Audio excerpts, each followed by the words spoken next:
Good morning friends.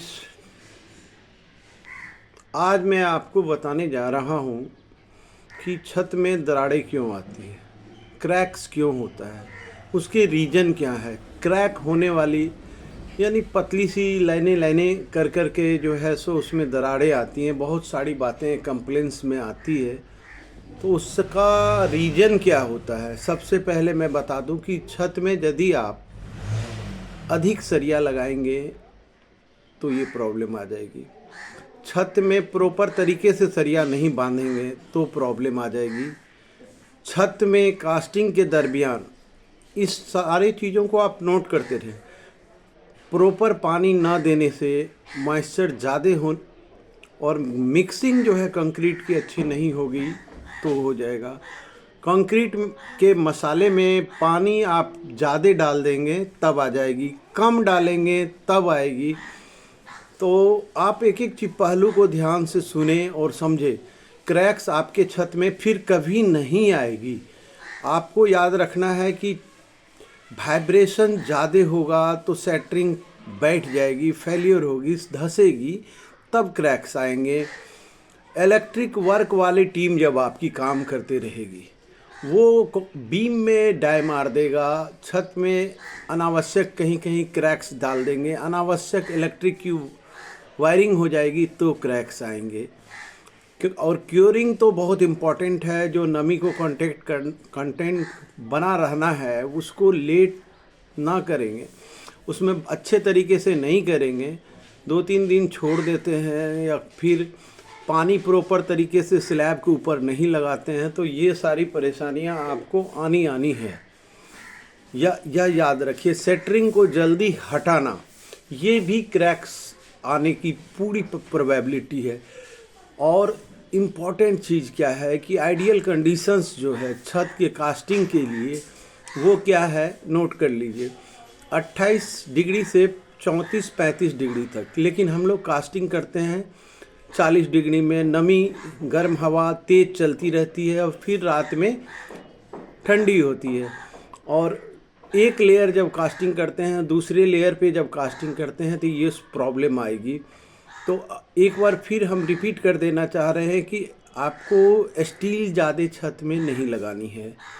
गलत तरीके से सरिया वाले के कहने पे या ठेकेदार के कहने पे गलत तरीके से सरिया ना बंधवाएं। दूसरा, इलेक्ट्रिक वर्क प्रॉपर नहीं होगा, गलत तरीके से होगा तब आएगा। ज़्यादा सेटरिंग कास्टिंग के दरमियान में धंस जाएगा और या ज़्यादा मूवमेंट आदमी की हो जाएगी, सेटरिंग दबेगी, तब ये प्रॉब्लम आ जाएगा।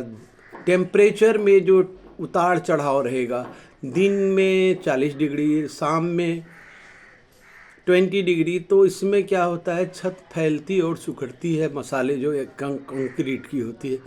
तो ये सारे चीज़ों को, गलत कंक्रीट का मिक्स होना, पानी उसमें पड़ना ज़्यादा, कम पानी पड़ना भी ज़रूरी है। तो मकान मालिक जो भी घर बनाते हैं इन सारे तथ्यों पे ध्यान देंगे।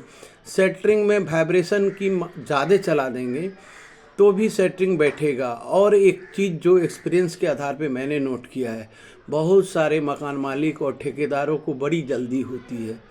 वो क्या करते हैं, 7 दिन के बाद छत के ऊपर 7 दिन के बाद काम अगले फ्लोर की करने लगते हैं, जबकि आपको सेटरिंग हटाने की जो डेट है, तिथि है, उस पर काम करनी होती है। जैसे क्या कि कम से कम उसको 90% से ज़्यादा स्ट्रॉन्ग हो जाने दीजिए। ठंडे के दिनों में पानी की तड़ाई जो है सो 8 दिन कीजिए, गर्मी में 12 दिन तक करनी है। तो ये सारे चीज़ के कारण ही छत में दरारें आती है। और छत पे 8 दिन में आप ईंट लगा देंगे, ईंट जोड़ने लेंगे तो लोड वेट के कारण भी प्रॉब्लम आना है। तो इन सारे चीज़ों को ध्यान से आपने सुना और समझिए, और छत की जब भी कास्टिंग करें तो निश्चित रूप से इस सारे पॉइंट्स पे ध्यान रखना बहुत ही महत्वपूर्ण है। और ये जो महत्वपूर्ण चीज़ मैंने आपको साझा किया है, यह समस्याओं को बहुत सारे मकान मालिक होने के बाद हमें बुलाते हैं, तो मैं जो भी देखता हूँ तो वो आपको मैंने यह शेयर कर दिया है। धन्यवाद। अगली वीडियो में हम लोग मिलेंगे। हमारा चैनल को लाइक करें, सब्सक्राइब करें। @, वास्तु इंटीरियर डिजाइन मेरा चैनल है, और जिनको भी अच्छी अच्छी जानकारियाँ चाहिए वो हमारे चैनल पे बने रहें। धन्यवाद। मैं अगले वीडियो में फिर इम्पोर्टेंट जानकारी लेकर आपसे मिलूँगा। मेरा कॉन्टैक्ट नंबर है 8096 00848। धन्यवाद, प्रणाम। आप लोगों का प्यार बना